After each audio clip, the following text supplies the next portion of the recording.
The first race of the day, the third of the weekend, about to get underway for the Supercar Challenge.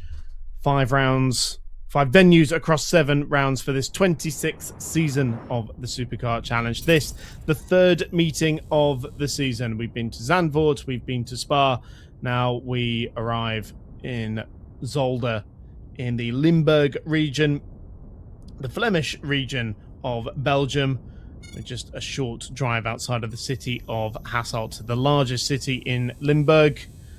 The 1981 Tour de France host and former Belgian Grand Prix host, Circuit Zolder, designed by John Hugenholtz in 1963, is the host of this weekend's action. And the third of our sprint races about to get underway. 30 minutes of racing to come, 2 30-minute races for today.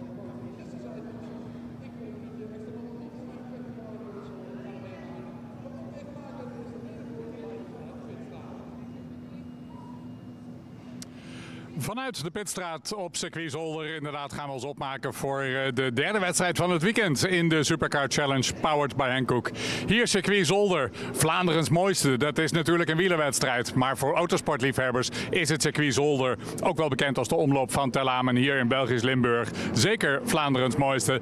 Prachtig circuit met veel historie, geopend in 1963 en het is altijd een genoegen om hier te zijn.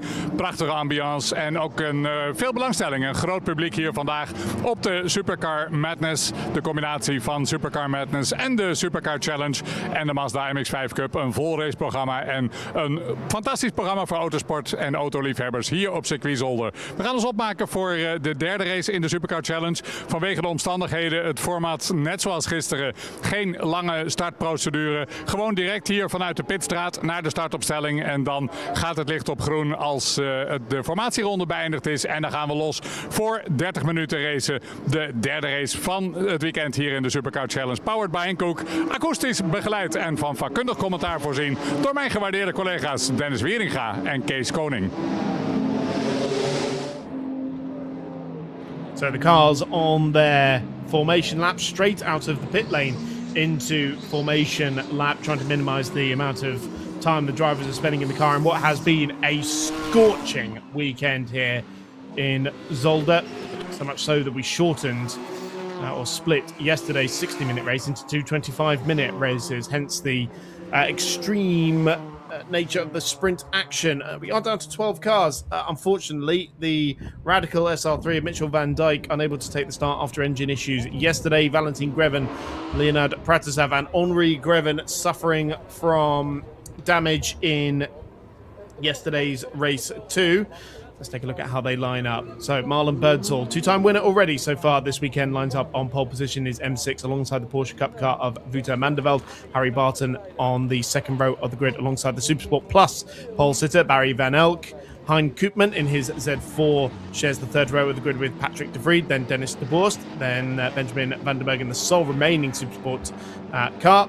Lawrence de Witt on Sport Division pole position in the Polo Cup car ahead of Chris Butt, Christian Dijkhoff and Rob Neiman getting that car, the Clio Cup car, out onto the grid. He didn't do Q1 after some damage was still being attended to on his Spirit Racing Clio, but has been able to join the grid for this one. So it is 12 cars.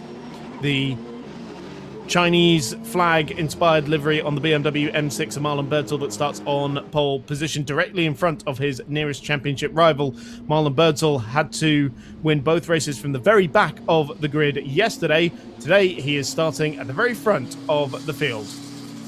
The cars make their way onto the start and finish straight. The green flag will be waved and 30 minutes of racing will be underway in the third meeting of the season, the third race of the weekend here in Zolder in the Supercar Challenge. Marlon Birdsall leads them into the Erste Links and Harry Barton immediately pouncing on Wouter Mandeveld as you would think he would. He's trying to follow the wheel tracks of his teammate and his championship rival.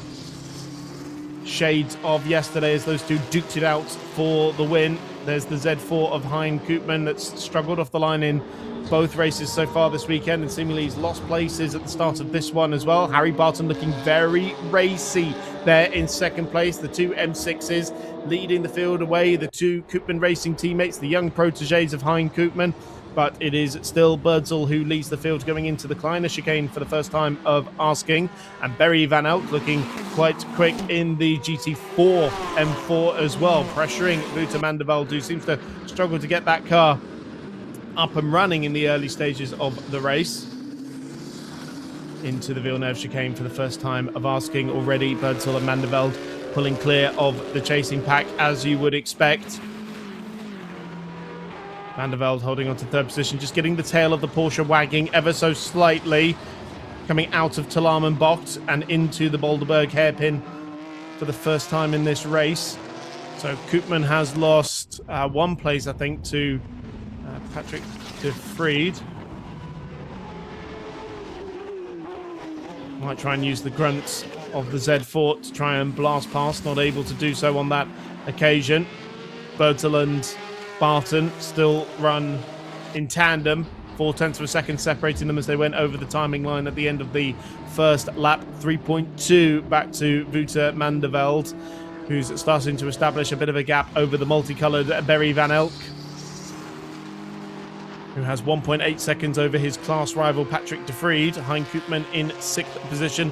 Then Dennis de Boer in the Hyundai Elantra, ahead of Benjamin Vandenberg. Lawrence de Witt hanging on to the Sport Division lead ahead of Chris Vogt by 0.8 of a second. Rob Neiman has got past Chris Dykhoff for 3rd position in that category as well, as we watch Koopman try and round up the GT4 car in front of him.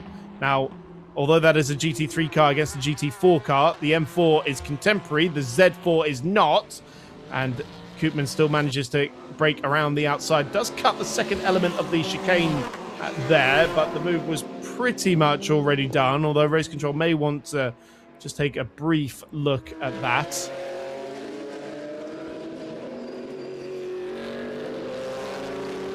They may well argue that to brake as late as he did, he wasn't going to make the corner, hence why he had to cut across the chicane. What that does do is it puts no buffer between Patrick de Vriend and Dennis de Boer, the class rivals. So Patrick de Vriend in the 235 car, the Koopman Racing M4. So that was actually Koopman rounding up one of his own cars. Now Linus Stern in the timing order with the Elantra of Dennis de Boer. Dennis de Boer, the father in the father and son combination with his son Steph, the 8-time champion of the Supercar Challenge and general manager of the Dutch fast food chain Fibo. You'll notice is a partner of the championship. The Fibo racing team being supported by the Ferry Monster Autosport crew. The crowd very much enjoying the action, a variety of different championships out here this weekend, not only the Supercar Challenge and the MX-5 Cup Benelux from VMAX Racing, but also a variety of different historic championships out there, old touring cars, modified Fords with us this weekend, and alongside Supercar Madness on this VMAX Zolder Super Prix weekend. So millions of euros worth of supercars have just been out onto the circuit for performance runs and for drag races as well. They've been entertaining the fans in the paddock as well with fantastic displays out there. This is the lead in the sports division being disputed, so you can identify those cars. They have the number 5 at the beginning of their car number. The Polo Cup that's won both races so far this weekend at the hands of both Fabian Schoenhoven and Lawrence de Witt. It is the latter in the car for this race, the 3-time champion of this series in Supersport 2 and Supersport in 3 of the last 4 seasons, the former Formula Ford racer. Lawrence de Witt coming from a massive racing family. So his father, Henk, raced alongside his brother, Jan, as well. Jan's son, Rogier, is also a racing driver. Lawrence's brother, Marnix, is formerly in the Fiesta Cup as well. So if your surname is De Witt, then you belong on the racetrack, and he was having to defend from Chris Vogt there. 3-time champion of the category as well, and the reigning champion in the sports division, who has won 3 races so far this season across Zolder and both races at Spa, but hasn't stood on the top step of the podium so far this weekend. Has followed the Polo Cup home in both of the races so far.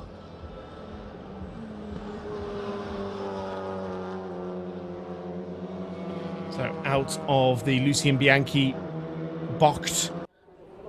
If you're wondering why every corner seems to end with Bocht here and at Zandvoort, it is the Dutch word for corner. Lucien Bianchi, the driver that corner is named after, a former Grand Prix driver, a 3-time winner of the Le Mans 24 Hours with Ferrari and with Ford.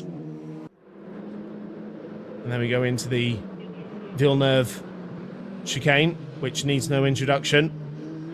Chicane that was added in 1986. Used to just be two right-handers that would lead you round the Talaman box. Park Talaman is where this circuit is located. And then we blast down towards the Boulderberg Hartspeld Bocht. Hartspeld, the hairpin. Boulderberg, a nearby village at turn 12. The Kinks at the Jochen Rindt box, named after the posthumous 1970 Formula 1 World Champion. And Chris Vogt in the Alpine getting a very good run out of the hairpin and drew alongside going into the Jackie X chicane, but wasn't able to do anything going into the chicane and still has to tuck in behind the Polo Cup car. That car coming from South Africa, and the Neiman Autosport squad switching out their Cupra TCR car for that Polo Cup car. And now to the inside goes Chris Vogt at the Erster Links. They run door handle to door handle on the run into Sterrenbach Bocht. Still the inside goes to Lawrence de Witt, and he manages to repel Chris Vogt for just a little while longer. Now through the Canal Bocht as well. Can Chris Vogt get underneath that car? He looked to the outside, now looks to the inside as well, but still can't draw enough of an overlap. And this is inviting Rob Neiman as well in that very bright yellow and orange Clio Cup car to join the party as well. So the top three in the sport division separated by practically nothing as they make their way into the Kleiner chicane. The Polo Cup joining VMAX competition for next year. So the Neiman Autosport group getting a little bit of running ahead of time. Polo Cup already running in Germany. And I thought Chris Vogt was just going to have a bit of an overlap going into the Villeneuve chicane, but wasn't able to do so. Of course, the Alpine Cup car, most notably in the Alpine Elf Cup series, which these days is running with the French Automobile Association, the FFSA series, so alongside French GT and the French GT4 championships, the Signatec promoted championship, and then of course Clio's alongside it as well, another Signatec series. Again, the Alpine has a great run out of the hairpin and to the outside of the chicane, and again Lawrence de Witt is able to repel the advances of the championship leader going into the chicane. It's worth reminding everyone that the Neiman Autosport car, Fabian Schoenhoven and Lawrence de Witt driven car, was previously in the Supersport division with their Cupra, and the arrival of this Polo Cup car means they've moved down into the sport division. So for the first two meetings of the season, they were not scoring points in that category, whereas Chris Vogt has been a regular face inside the category for the full season alongside Bert van den Broek, but he is not here this weekend. Meanwhile, top two continue to run a line astern out there. 10 minutes into the race, 20 to go.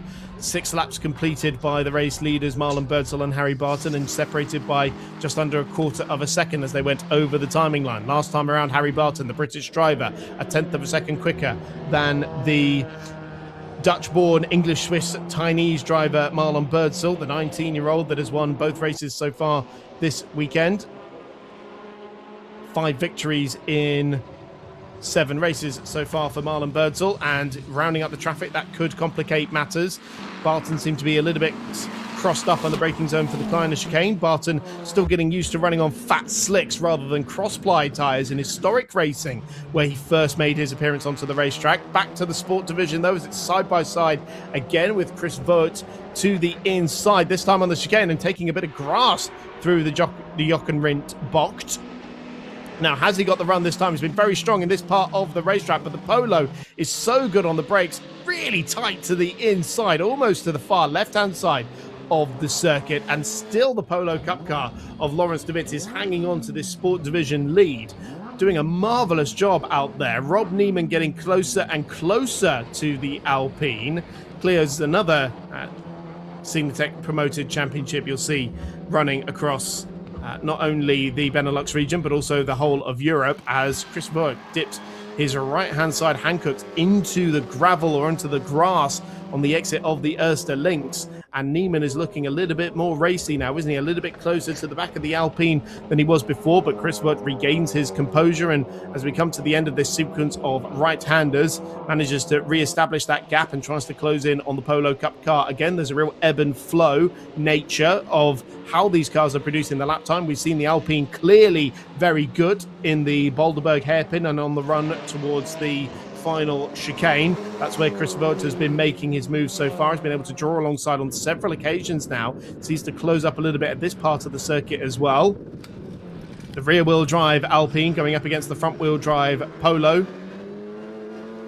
Running similar four-cylinder turbocharged engines. The engine in the Polo slightly bigger than the one in the Alpine. It's a 1.8-litre engine, I believe, if memory serves me correctly, in the Alpine. The 2-litre engine in the Polo. Big dive on the inside this time from Chris Vogt. Again into the Boulderberg hairpin. Now, does the Alpine have the grunt to match it on the exit? Yes, he finally actually manages to draw clear and well ahead now of the Polo Cup car. Seems to be a little bit compromised on the exit of the corner. There's no denying that Chris Vogt has worked very, very hard for that place. It's 9th position overall, but more importantly, it's the Sport Division lead now for the Alpine. Just as the race leaders are starting to come up onto the back of them, they will blast past, or at least Marlon Birdsall will blast past on the start-finish straight. 8 laps completed now by the race leader. Birdsall goes through and has won big in that bit of traffic there, trying to round up those 3 cars. Big dive on the inside from the Polo Cup car. Lawrence de Witt to retake the lead in the Sport Division, coming into the second corner at Sterrenbachsbach. Beautiful move there by Lawrence de Witt as Harry Barton tries to put a lap on both of these guys. But you see the performance difference between these 2 cars, and they are using them very, very well indeed and putting on a spectacular show in this race. Side by side again as they come towards the Kleiner chicane. The Alpine blasting back past the Polo Cup car on the run into turns 5 and 6. So it's advantage Alpine again. Rob Neiman yet to really show his hand in this fight, but these two are putting on a magnificent show for the fans out there, and indeed for us watching at home.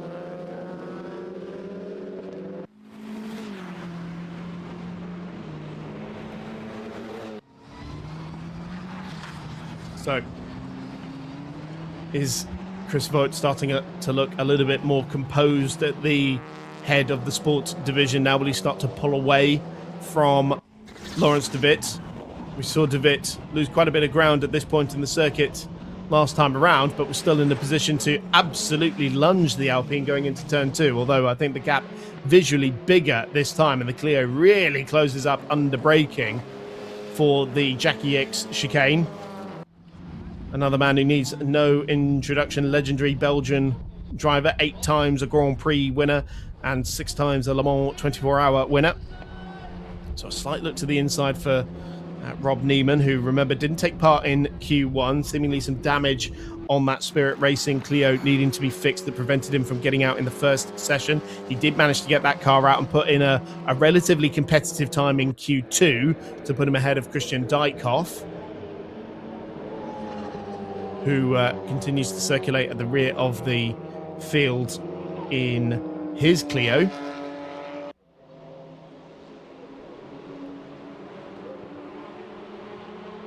Similar engine in the Clio as well, a turbocharged 4-cylinder engine, but a 1.6-litre engine in the Clio.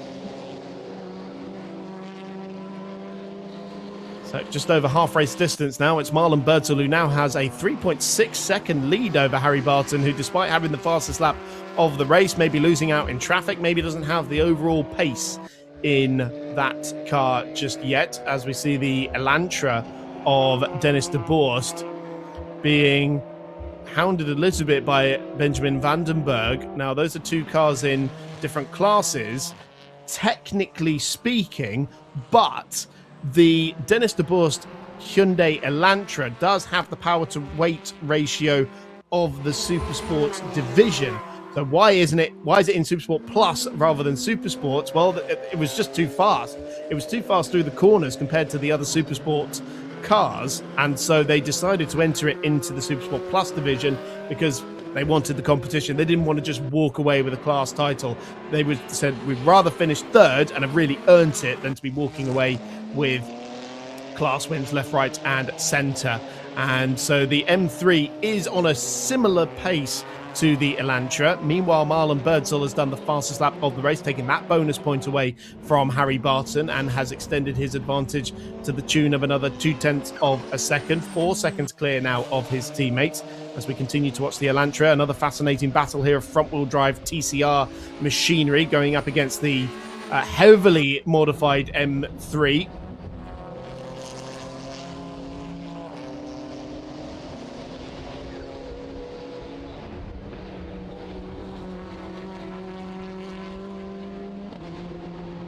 Benjamin Vandenberg chasing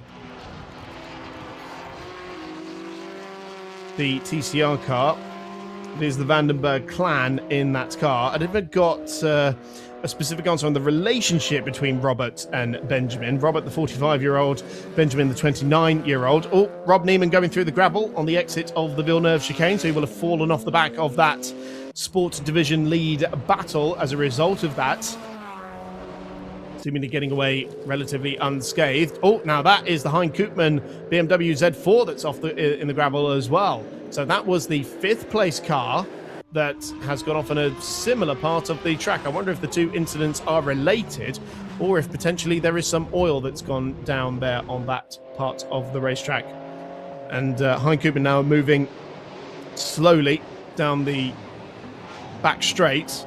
Seems that all is not well aboard the Z4. So dramas for the 5th place car. Meanwhile, a 5-second time penalty going out to the Blueberry Racing M4 GT4 car of Barry Van Elk. That is the Supersport Plus leader, but he is not only, well, he was 7 seconds ahead of Hein Koopman at the start of the lap, but he was a further 12 seconds ahead of his next class rival. So that isn't going to make too much of a difference in terms of the overall result.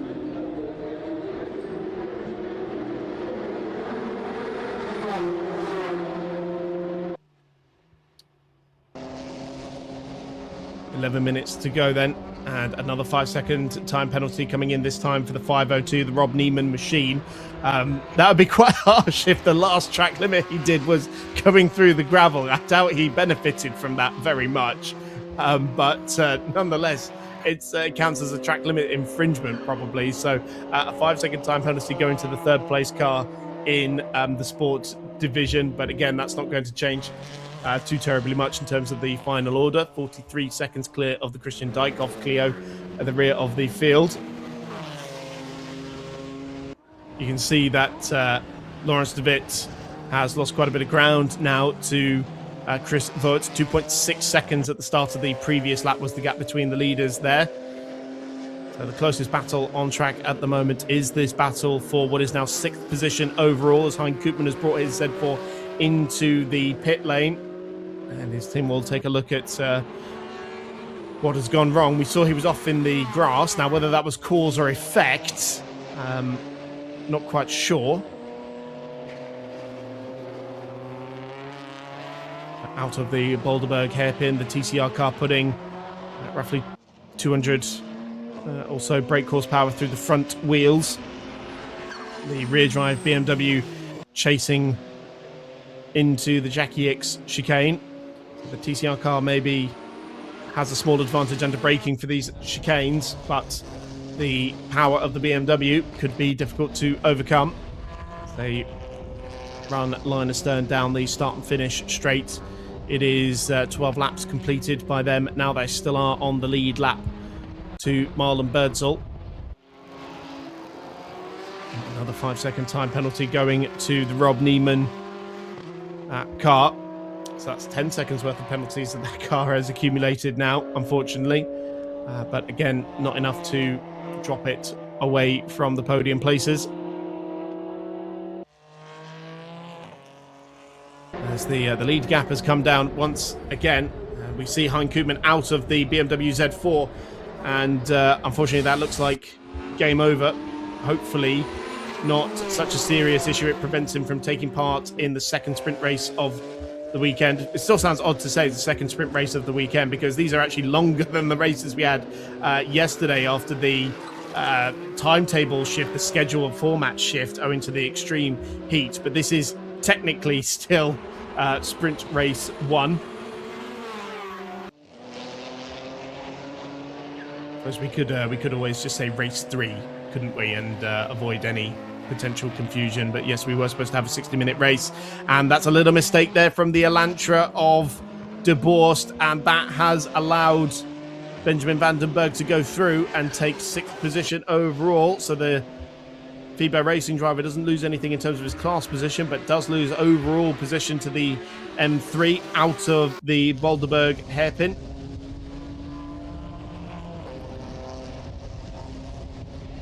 Confirmation on the timing order now. 6th place for Benjamin van den Berg. See if Dennis De Borst can try and retake that place and use the strengths of the TCR.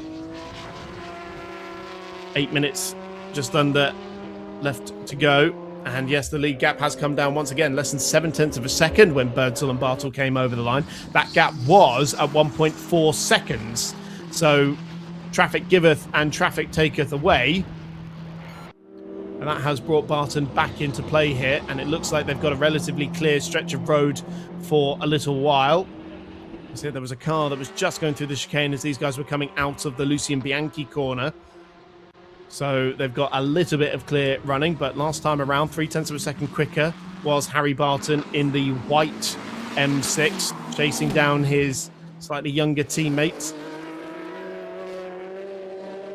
Birdsall, who's already made his ambitions clear, wants to follow in the wheel tracks of his coach Max Janssen into SRO GT3 competition, but in Asia rather than in Europe, where Jensen, the 2024 Supercar Challenge champion, is already a champion there too. And Birdsall is now having to start driving defensively as Barton draws an overlap going into the Boulderberg hairpin, and that compromises the exits. And Barton on the grass there trying to avoid his teammate. They run side by side coming towards the Jackie X chicane now. Again, a significant overlap being drawn, but the inside line being held by Birdsall. Did he make a little bit of a mistake there? Did he run just slightly wide on the second apex of the corner coming out of the final turn? 6 minutes to go, and it's side by side again for the lead of the race. Now, these two duked it out in race 2 yesterday, having come up from the rear of the field. It was gearbox issues in qualifying that prevented Birdsall from getting out onto the racetrack. It was diff issues for Barton while leading race 1 that meant he had to start race 2 from the back of the grid. The pair rose through the order rather graciously and then duked it out at the head of the field. Now, these two started at the head of the field for this one. Yes, Barton had to get around Mandeville, but he did it at the very first corner. So they have been running absolutely nose to tail pretty much ever since, and they're about to put a lap on that Van der Berg and De Borst battle for 6th position. Those are the two cars that are up the road. Only a 10th of a second separating these two drivers when they went over the timing line to start lap number 16. 5.5 minutes left on the clock, and we wait to see whether it will be a 3rd victory of the season for Harry Barton, or indeed a 6th victory of the season for Marlon Birdsall. Harry Barton will argue that he should have had more, not least in race 1 yesterday when he was leading when that diff issue struck, but also at Spa when he was leading on the final lap and suffered a puncture and handed the win to Birdsall. So it could be much more even in the standings compared to reality in terms of the number of wins at the very least. And now coming up on traffic, they've got the TCR car directly in front of them. That could complicate matters. Meanwhile, another time penalty coming in for the 235 car, the car that is now second in the Supersport Plus category, because Berry Van Elk has gone through into the lead of the race, but they round up the TCR car, they round up the Clio Cup car going into the Erster Links. They've got the M3 just in front of them now as well, so Birdsall having to wake up the traffic a little bit. He makes the move first, and the M3 is going to cut across the nose of the M6, and so Barton has to do it into the canal box rather than at turn 2. That puts just a little bit of space between Birdsall and Barton. 0.3 of a second when they went over the timing line, and you can see the gap visually, a couple of car lengths as they make their way onto the back straight, as De Boerst kicked up just a little bit of gravel, got a little bit sideways on the exit of the Bianchi box into the Kleiner chicane once again, using the curb on the exit over the crest of the hill at Butte, and into the Villeneuve chicane once again. They got a little bit crossed up here in race 2 yesterday. A little mistake from Birdsall that caused Barton to get on the anchors a little bit yesterday. That was about as dramatic as it got, but this has been a very enjoyable fight between Birdsall and Bartle at the head of this field. Probably 2 laps to go when they come over the timing line with 3.5 minutes left on the clock. Just coming up towards the last couple of corners now through the Jochen Rindt box. Polo Cup car next up to lap, and is Birdsall going to have a dive on the inside going into the Jackie X corner? He certainly had a think about it, but wasn't able to draw alongside Lawrence de Witt there, the second place car in the sport division, and so has to follow it through on the exit of the corner and blast past on the start and finish straight. Birdsall again feeling the need to go defensive. 2 laps to go now. It's a roughly 95-second lap, and there's 90 seconds left on the clock. Well, we may well actually squeeze a third lap out of this. We'll keep an eye on it. Depends how quickly they get up to the timing line. But Barton with an excellent run through the Sterenbart box and thought about a move there. Now, is there going to be an opportunity here as they round up the Alpine? They both dive to the inside. Barton in the wheel tracks of his teammate, but still doesn't have the run. They use the curb on the exit of the Lucien Bianchi box and into the Kleiner chicane once again, where Birdsall is still feeling the need to go defensive, squeezing his teammate over, who gets a little bit crossed up. He was practically on the grass there and still fighting the car on the exit of the corner. So a little bit of ground lost there by Harry Barton as the 2 teammates pushed the extremity of what I'm sure is allowed in the racing between these 2 cars. 2 M6s putting on a great show, both struggling for rear traction coming out of the Villeneuve chicane. The extreme temperatures starting to play a hand here. These Hankook tyres will have cried enough, I'm sure.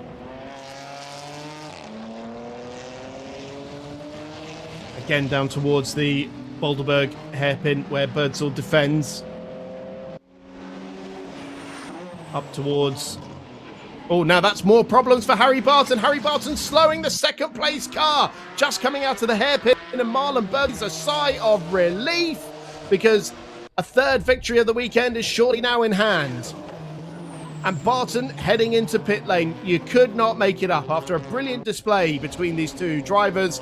Barton, for the second time this weekend, has got mechanical woes in a race. I didn't quite see at what point Birdsall tripped the timing beam to start what potentially could be the final lap of the race here. We'll keep an eye on it, but Barton, with only a couple of laps remaining, into the pits with a mechanical problem, slow out of the Boulderberg hairpin, and a thrilling battle for the win is concluded by mechanical woes for the young Brit.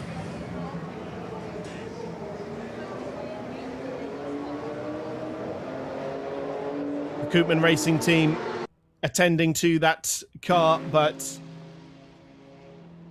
it doesn't look positive at all. So Marlon Birdsall now circulates solo at the head of the field.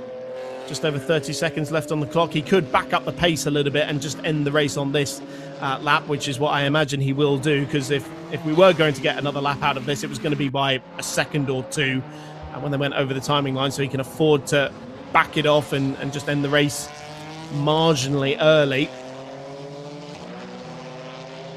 15 seconds left on the clock, and it is going to be a 3rd victory of the season for Marlon Birdsall here. A 6th in this 2026 season, who seems to be having all the luck at the moment, doesn't he? Marlon Birdsall out of the Jackie X chicane and drives it up towards the timing line. The checkered flag is indeed being readied, and it is a 3rd victory of the weekend for Marlon Birdsall, a 6th in 2026. After a thrilling battle with Harry Barton was interrupted by mechanical woes for his teammates, which should put Wouter Mandeveld onto the 2nd spot on the podium.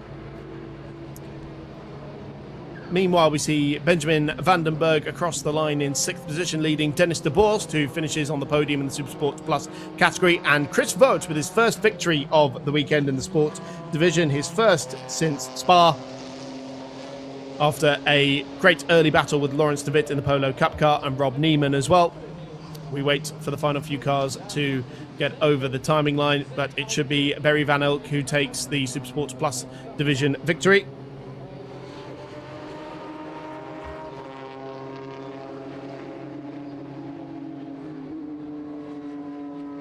Another entertaining race. Barry Van Elk making it back-to-back victories in the Supersports Plus division. But for Marlon Bertel, it is another victory, getting very used to standing on the top step of the podium. And will he be following in the wheel tracks of his driver coach, Mex Janssen, who is competing at the Spa 24 Hours this weekend, alongside Harry Barton's coach, David Pittard.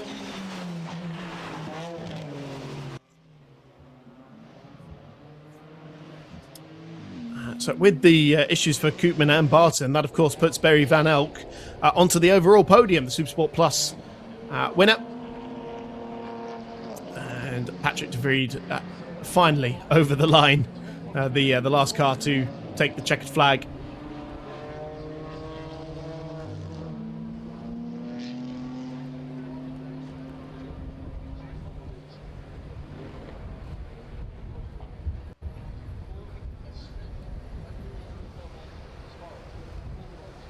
So the third race of the weekend concluded, the first of the day for the Supercar Challenge. Another 30-minute race to come this afternoon, as Marlon Bertel brings his car into Parc Ferme. And the Chinese Dragon roars once again in the Supercar Challenge. 45 seconds clear in the end of Wouter Mandeveld. It would have been a lot closer had Barton made it to the line. Technically does still finish in 5th position, does Harry Barton, so that is still points he will score. And indeed still third of the GT runners as Bertel celebrates his victory. Barry Van Elk, back-to-back victories in the Supersport Plus division. He will join them on the overall podium, ahead of Patrick de Vries and Dennis de Borst. Chris Vogt leading Lawrence de Witt and Rob Neiman in the sports division as well. Now, where is Marlon Bertel going? Straight into the arms of his team. He's not waiting for them to get to the car. Straight into the entourage and getting the necessary fluids and electrolytes that he needs. We've seen he has visually been struggling a little bit with the heat, as has everyone, but this is probably the youngest, fittest driver in the field we're talking about, so if he's struggling, then, well, surely everyone else is really struggling out there as well. Was pouring the water over his head after winning race 2 yesterday. So we will give him a moment to compose himself and to rehydrate a little bit before immediately shoving the microphone under his face, although I can see René de Boer is eager to get in there and speak to our race winner.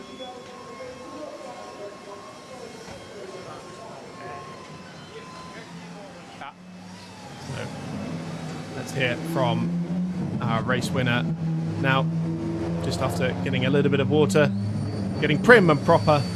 Let's hear from him. Marlon Bertel, de winners cap op en welverdiend water na een zeer inspannende race, maar weer een mooi succes voor jou. Vertel eens. Zeker weten, ja. Harry die stond achter me en het was weer, net zoals gisteren, alleen maar battelen was echt super mooi. Ja, ik vond het super glad op een gegeven moment en Harry die was daar iets beter in.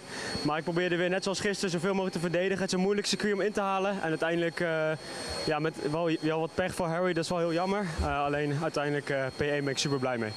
In English as well? Okay, wait. Yeah, I'm super happy with the result.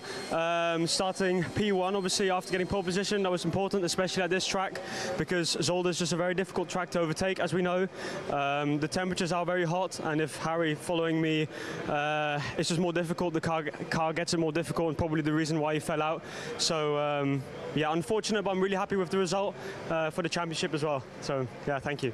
Very good, dankjewel. Geniet ervan. Zometeen wat verkoeling en absoluut verdiend voor Marlon Burtsel. Zijn derde overwinning al van dit weekend. Gaan we op zoek naar de rijder op de tweede plaats, Wouter Manderveld. Die wordt geïnterviewd door de collega's. Gaan we even verder met Barry van Elk. Niet alleen winnaar van zijn klasse, maar ook als derde algemeen op het podium. Barry vanuit de proficiat. Ja, klassewinst en een algemeen podium. Mooi hè? Ja, ik had het niet verwacht. Ze zeiden het laatste rondje dat een van de BMW's was uitgevallen. Dus nou, ik dacht, ik probeer die Porsche bij te houden. Misschien krijgt hij het nog moeilijk op zijn banden, maar die was veel te snel. Dus nou, leuk dat ik alsnog derde algemeen ben. Ja. Natuurlijk een heel goede dag voor jou vandaag. Een last minute pole position en nu de klasseoverwinning en de derde plaats algemeen. Dus ja, gaat lekker hè? Ja, nou, met de race 2 heb ik nog niet de pole position, dus dan mag ik het opnieuw proberen. Maar nee, vandaag ging het heel goed. Ja. So Barry van Elk, not just a class winner, but also third overall on the podium, and very pleased with that result. He was a bit surprised himself to be on the overall podium, but he was told by his team that the BMW, that's Harry Barton's car, obviously, that retired from the race. So that gave Barry van Elk an overall podium finish and a result to be proud with. Thank you very much. En geniet van de verkoeling, Barry van Elk. Thanks. En dan hebben we Wouter Manderveld voor eigen publiek in België op het podium. Tweede algemeen met de Porsche. Geweldig weekend tot nu toe, hè? Ja, zeker. Heel mooi weekend. Mooi weer. Heel veel mensen. Prachtig weekend. Kan niet beter. Ja.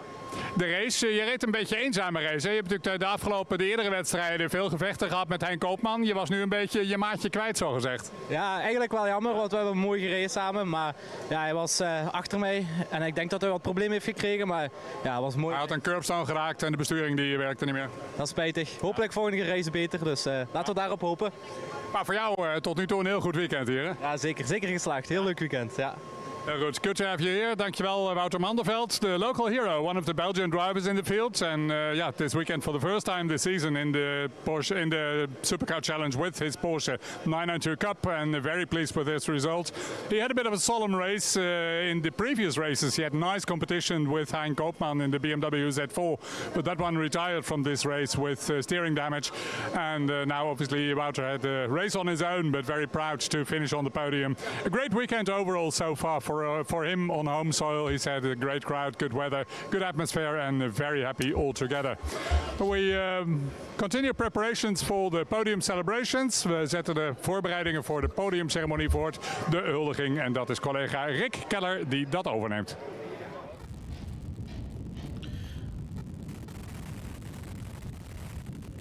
So let's confirm the results then. Marlon Birdsall with a 6th victory of the season, joined on the podium by Wouter Manderveld and Barry van Elk, who takes his 4th consecutive Supersport Plus victory on top of an overall podium finish, ahead of Patrick de Vriend. And Harry Barton still technically classified in 5th, despite finishing the race in the pit lane. Benjamin Vandenberg ahead of Dennis de Borst, who completes the Supersport Plus podium. And Chris Vogt takes his first victory in the sport division of the weekend, ahead of Lawrence de Witt and Rob Neiman. Christian Dijkhoff in 11th position. And Hein Koopman did not see the checkered flag after coming into pit lane with steering-related issues on his BMW Z4. So the penultimate race of the weekend, one more 30-minute race still to come. And a very enjoyable battle out there, I will say. Let's take a look back at it. So it was Marlon Birdsall who started on pole position for race 3. Alongside the Porsche Cup car of Wouter Manderveld. He had the whole shot going into the Erster Links, and no surprise to see Harry Barton in the sister Koopman Racing BMW M6 GT3 fighting down the inside to take 2nd place away from the Porsche Cup car. Possibly the highlight of the race was the battle in the sport division, the lower class being very entertaining, with the Polo Cup car of Lawrence de Witt battling away with Chris Vogt in his Alpine. BMWs ran line astern. Traffic giveth and traffic taketh away. The gap ebbed and flowed for a little bit as Vogt and de Witt battled through the chicanes. The place is changing left and right as the two performance characteristics of the two cars came into play. Chris Vogt was very quick at this point in the track going into the Boulderberg hairpin, and on the exit of that hairpin through the Jochen Rindt kinks.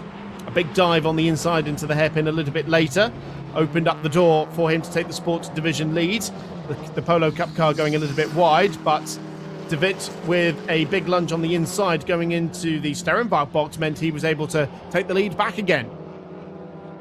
The leaders made their way through, putting a lap on those two cars. Rob Neiman in his Clio that struggled this morning to get out of the garage did throw its hat into the ring for the lead battle. We also enjoyed interclass battles as well between the TCR Elantra and the E90 M3 of Dennis de Borst and Benjamin van der Berg respectively. Steering dramas for Hein Koopman in his Z4 saw him go off the road and eventually retire from the race. A little moment over the grass for the GT4 BMW as Barton and Birdsall duked it out at the head of the field, getting close at times. Barton was able to draw an overlap, but just like yesterday, Birdsall was able to keep the young Brit at bay. The closest moments coming here on the exit of the hairpin, with Barton taking a little bit of grass through the Jochen Rindt kink. On the exit of the Jackie X corner as well, they ran side by side, rounding up the traffic as well. Birdsall was able to wake up the traffic early and use that to his advantage to keep Barton at bay. Barton following in the wheel tracks of Birdsall. Another close moment here going into the Kleiner chicane. There was just an M6 width going into the chicane, but Barton even taking a little bit of the grass. His right-hand side, Hankook's flirting with danger there. But this is where it all came undone. Barton out of the Boulderberg hairpin with no power into pit lane and giving Birdsall an untroubled final lap here to take a third victory of the weekend.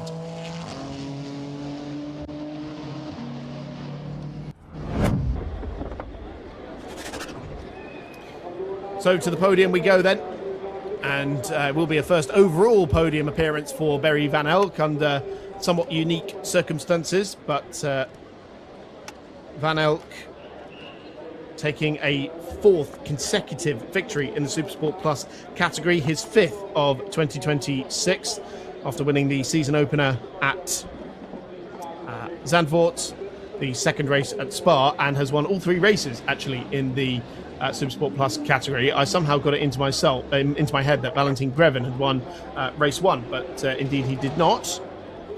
After a 5-second time penalty was handed to the CP Motorsport driver, and so that did give Barry Van Elk the win there in the end.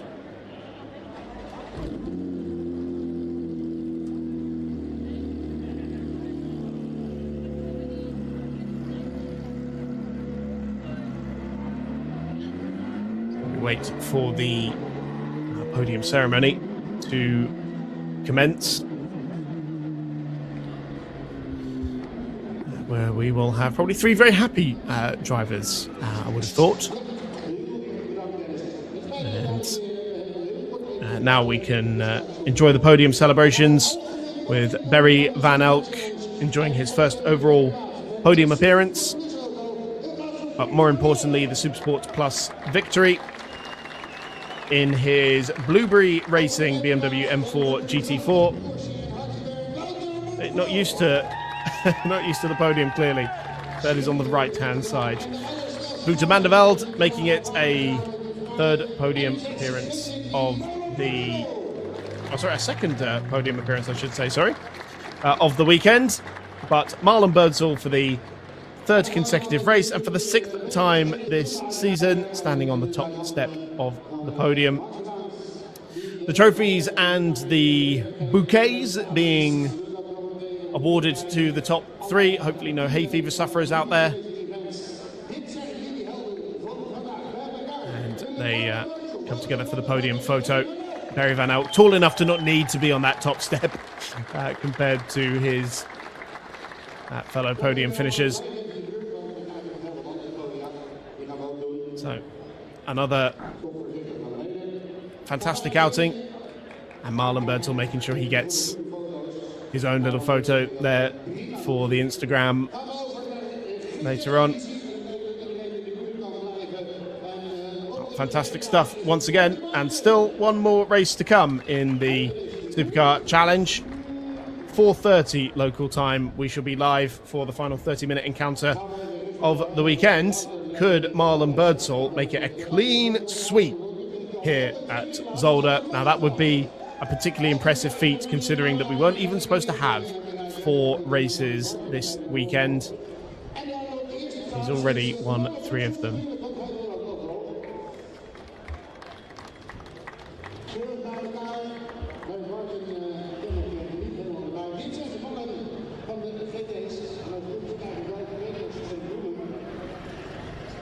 Podium for the GT division. With Birdsall and Mandeveld fighting back to the top step.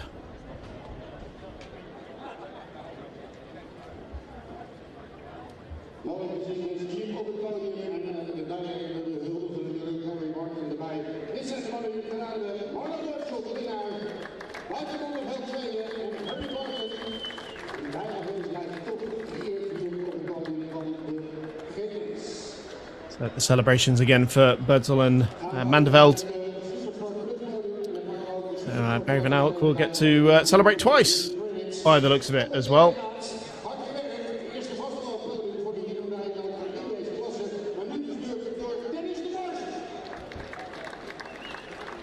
Dennis de Borst taking a second consecutive podium finish. He's gone to the wrong step on the podium there. Dennis de Borst. Yep, second consecutive podium for the FIBO Racing team. Steph took that car to the podium yesterday. That is Dennis's first. Joined on the Supersport Plus podium by Patrick de Vriend.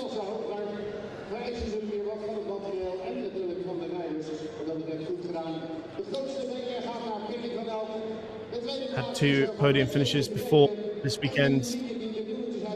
Did Patrick.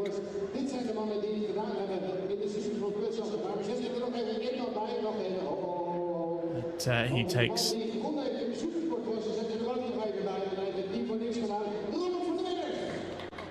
another one in that 235 car. And once again, Barry Van Alk on the top step of the podium. Barry running solo in that car, so all of the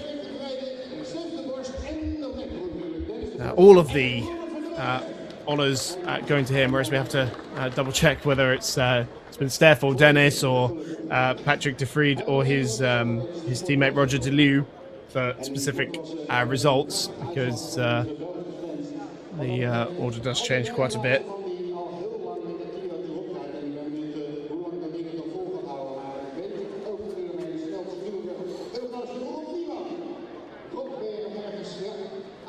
And so to the sports division podium then, and Rob Neiman in his Clio, taking another podium finish. Second in the championship going into this weekend, Rob Neiman. Still yet to stand on the top step, but has finished inside the top 3 in all bar 1 race so far this season.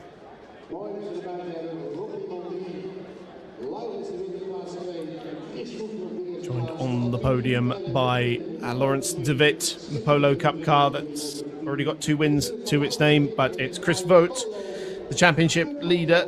Doesn't have Bart van der Broek with him this weekend, but still on the top step of the podium to take that car's 4th victory of the season.